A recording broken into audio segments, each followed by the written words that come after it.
एक तरफ जहां केंद्र सरकार से लेकर राज्य सरकार और स्थानीय प्रशासन तक लोगों को स्वस्थ रखने के लिए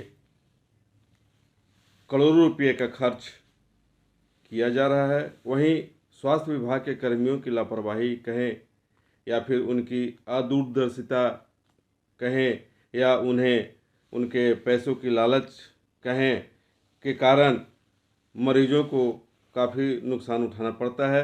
कई बार तो मरीज की जान चली जाती है और उसके परिजन हंगामा तक करने लग जाते हैं और बाद में उसे सल्टा दिया जाता है।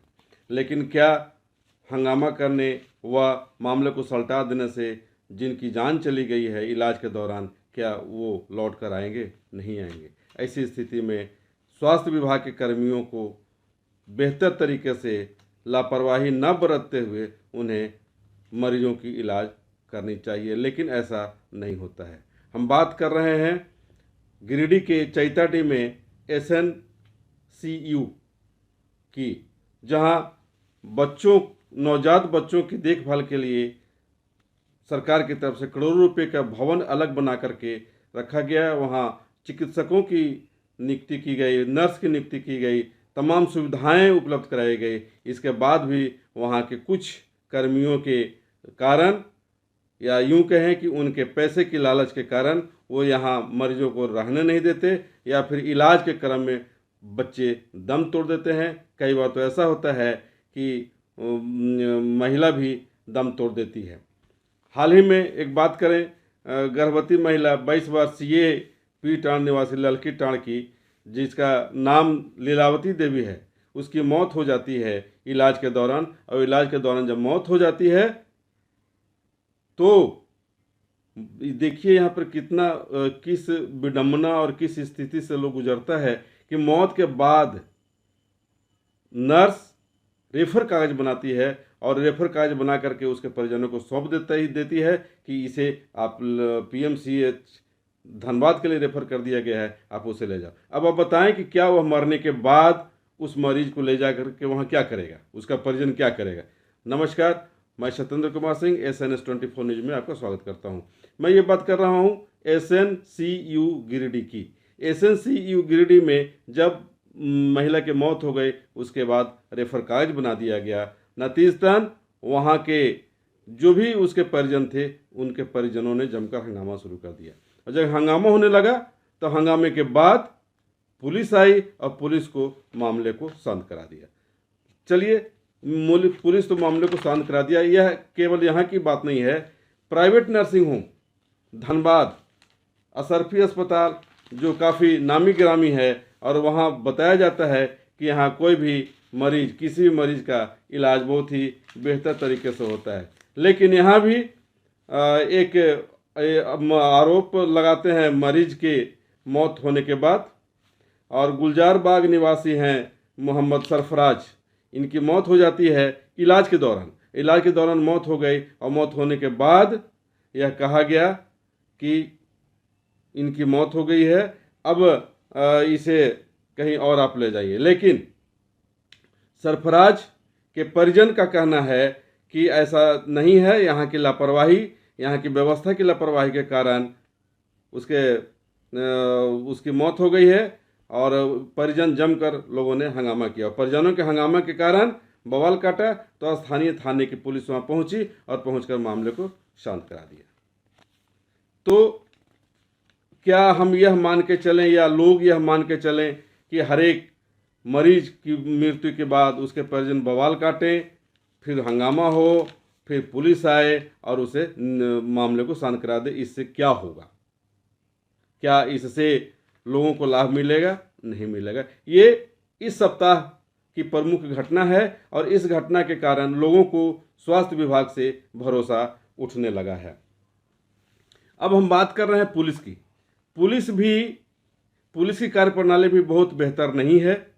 इस सप्ताह का जो अनुभव बता रहा है, बताएं आपको कि बेंच ऑफ मजिस्ट्रेट बाल कल्याण समिति दुमका, यहाँ हंसडीहा थाना में आईओ हैं और जरमुंडी थाना के प्रभारी, इन दोनों को CWC द्वारा शोकॉज नोटिस दिया गया। क्यों दिया गया?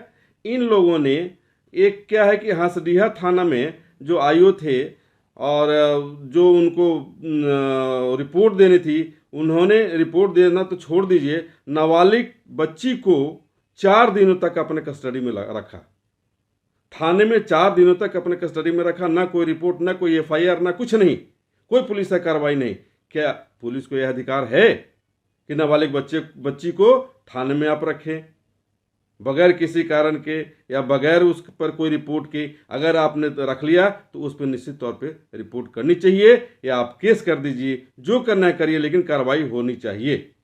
वो ऐसा नहीं हुआ। जरमुंडी थाना में के प्रभारी पोक्सो एक्ट का एक मामला दर्ज किया है। वो अभी 6 दिनों के बाद, 6 दिन तक सोए हुए थे? नहीं, 6 दिनों तक कुछ ना कुछ कारण रहा होगा। और कारण क्या रहा होगा? कुछ इंतजार कर रहे होंगे, कहीं से कुछ लाभ वाली बात सामने आ जाए तो लाभ लेकर के हम लोग अपना काम कर लें। तो इसमें भी इन दोनों को शो कॉज नोटिस दिया गया। और बात करें धनबाद उपायुक्त कार्यालय की, तो धनबाद उपायुक्त कार्यालय डीसी कार्यालय में रिकॉर्ड रूम में एक हेड क्लर्क है कृष्णेंदु चौधरी। आपको जानकर आश्चर्य होगा कि अब रिकॉर्ड रूम से कागजात निकालने के लिए भी लोग पैसे की मांग करते हैं। एक व्यक्ति को कागजात चाहिए थी रिकॉर्ड रूम से, तो वो वहाँ के बड़ा बाबू से मुलाकात किया और मुलाकात करने के बाद 6,000 रुपये का मांग किया था। लेकिन 6,000 रुपये का मांग किए जाने के बाद जिसको चाहिए था, जिसको लेना था कागजात, वो बातचीत करके 4,000 पर मामले को सलटाया और वह भी 4,000 मामले को सलटाया और 4,000 घूस देते हुए एसीबी ने उन्हें पकड़ लिया। अब सोचिए कि डीसी कार्यालय में जो काम कर रहे हैं लोग, उनको पैसा लेते एसीबी पकड़ती है। कितना बढ़िया काम हो रहा है। अब धनबाद में ही तोपचांची के 5, गोविंदपुर के 2 और एयरकुंड के 1 मुखिया पर योजना मद में जो राशि आवंटित किए गए थे, खर्च नहीं किए जाने के कारण उन्हें शो कॉज दिया गया। उनको जो देखभाल करते हैं coordinator, block coordinator, Baghmara, Topchanchi और एयरकुंड के ब्लॉक कोऑर्डिनेटर को भी शो कॉज किया गया कि आपने इनके द्वारा किए गए कार्यों की देखभाल क्यों नहीं की और उन्हें बेहतर तरीके से काम क्यों नहीं करवाया। आगे बढ़ें। इसी सप्ताह की एक बड़ी घटना है, क्रिप्टो करेंसी नाम की एक निवेशक कंपनी खोली गई और उसके नाम पे धनबाद के एक व्यक्ति हैं, उनसे 95 लाख रुपया का ठग लिया गया। उन्हें यह बताया गया कि अगर आप इसमें निवेश करेंगे क्रिप्टो करेंसी में तो आपको ज़्यादा से ज़्यादा मुनाफा होगा। अब इस मुनाफा के लालच में बेचारे आए धनबाद एक निवासी और उन्होंने पैसा लगाया और 95 लाख रुपए लोग लूट ले गए। हालांकि बाद में महाराष्ट्र के औरंगाबाद से प्रतीक कुमार रावत और अभिषेक संतोष तुपे को गिरफ्तार किया गया। लेकिन यह यही नहीं थमेगा, लोगों को अभी भी सचेत रहने की जरूरत है। अगर लोग सजग नहीं रहेंगे तो निश्चित तौर पे आगे भी ठगी के शिकार होंगे। धनबाद में प्रिंस खान का काफ़ी चर्चा रहा है। कुख्यात अपराधी के रूप में बासेपुर का रहने वाला है। कई बार उसने वीडियो जारी कर पुलिस को भी चैलेंज किया और इस बार उस चैलेंज को पुलिस ने स्वीकार किया और कुछ दिन पहले कुर्की जब्ती उनके ही घर पे किया गया। उनके घर के दरवाजे खिड़की ले गई पुलिस, लेकिन प्रिंस खान नहीं मिला। अब हम आ जाएं बालूमाथ पलामू में है। वहाँ बरियातू थाने की पुलिस गई थी बरियातू बाजार में अवैध रूप से जो शराब बेची जा रही थी उसको रोकथाम करने के लिए।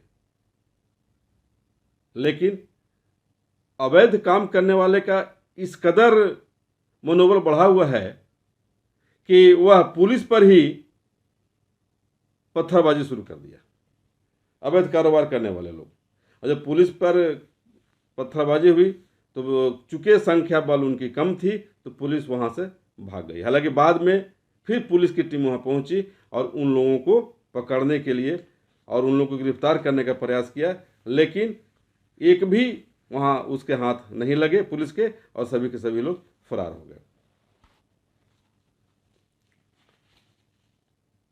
अब आगे हम चलें तो कहीं कहीं पर बेहतर काम भी होता है। डुमरी विधानसभा में चुनाव है, विधानसभा में उपचुनाव है, ये सभी लोग जानते हैं। और उपचुनाव हो या चुनाव हो, पैसे का खेल बहुत चलता है, और पैसे के खेल इस कदर चलता है कि पैसे पर लोग वोट खरीदने के लिए, वोट को अपने पक्ष में लाने के लिए प्रयास करते हैं। इसके लिए पैसे का आवागमन शुरू हो जाता है, लेकिन उसको रोकने के लिए प्रशासन की ओर से चेक नाका लगाया जाता है। बॉर्डर पर जहां जहां लगता है कि हाँ यहाँ से पैसे आ सकते हैं, उस बॉर्डर को सील कर दिया जाता है। बावजूद उसके पैसे ले जाने वाले ले चले जाते हैं, और जो पकड़ा गए वो समझिए कि उनकी किस्मत खराब है।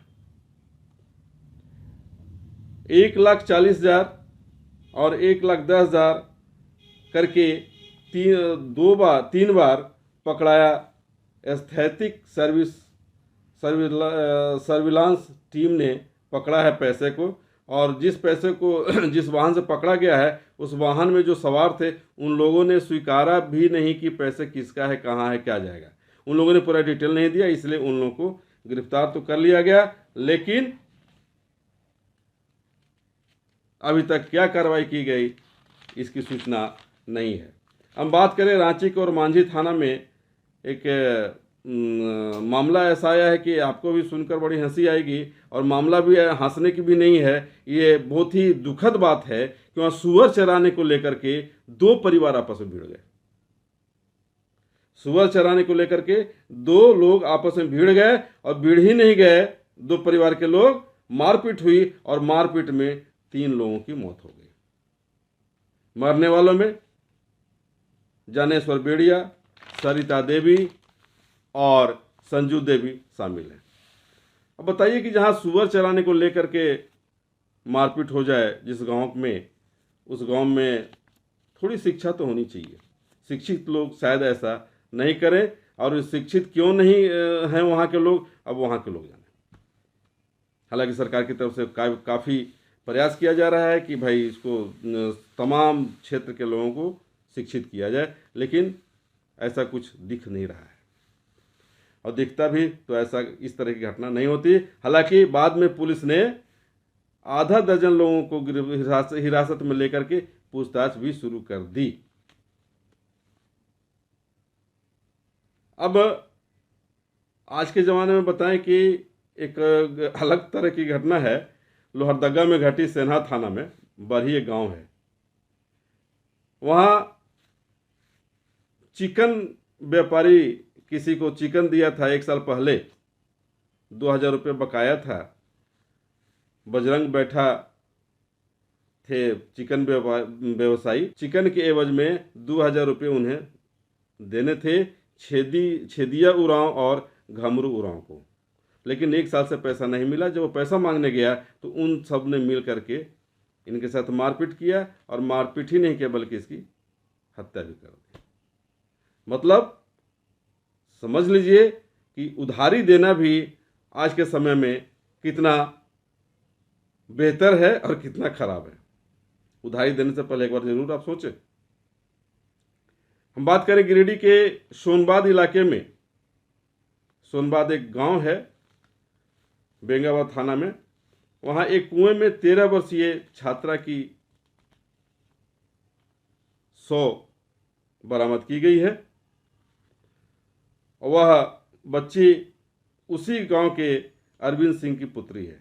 इसका कारण क्या है अभी तक स्पष्ट नहीं हो पाया है, लेकिन पुलिस मामले की जांच कर रही है। इसी जिले में खुखरा थाना क्षेत्र से कुड़को पंचायत के कसियाडी जंगल में जो गिरिडीह में डुमरी में जो उपचुनाव होना है उसे लेकर के सुरक्षा दृष्टिकोण से सीआरपीएफ और पुलिस बल संयुक्त रूप से छापेमारी कर रही थी कि कहीं कोई दुर्घटना के लिए कोई तैयारी ना हो। तो ऐसी स्थिति में उसे रोकथाम करने के लिए अगर संभव होगा तो कार्रवाई की जाएगी और इसी के तहत उन लोगों ने छापेमारी भी की संयुक्त रूप से। तो भारी मात्रा में नक्सलियों द्वारा छुपाया गया विस्फोटक सामग्री को उन लोगों ने बरामद किया। यहाँ ये कहेंगे कि अगर ये बरामद नहीं होता तो संभव था कि चुनाव में कोई बड़ी घटना को अंजाम दे दिया जाता नक्सलियों की तरफ से, लेकिन वह उस घटना को रोक दिया गया। अब आए पलामू में, आज भी नकली नोट का कारोबार चल रहा है। पलामू जैसे इलाका, वहां नकली नोट के कारोबार में संलिप्त 4 लोगों को पुलिस ने हिरासत में लेकर पूछताछ करना शुरू कर दिया है। उनके पास से 29,000 रुपये का 500 रुपये का नोट भी बरामद हुआ है। अब ऐसी स्थिति में यह कहना गलत नहीं होगा कि झारखंड में अपराध पर नियंत्रण करने की ज़रूरत है। अगर इस पर नियंत्रण नहीं किया गया तो आने वाले समय में यह और विस्फोटक रूप ले सकती है।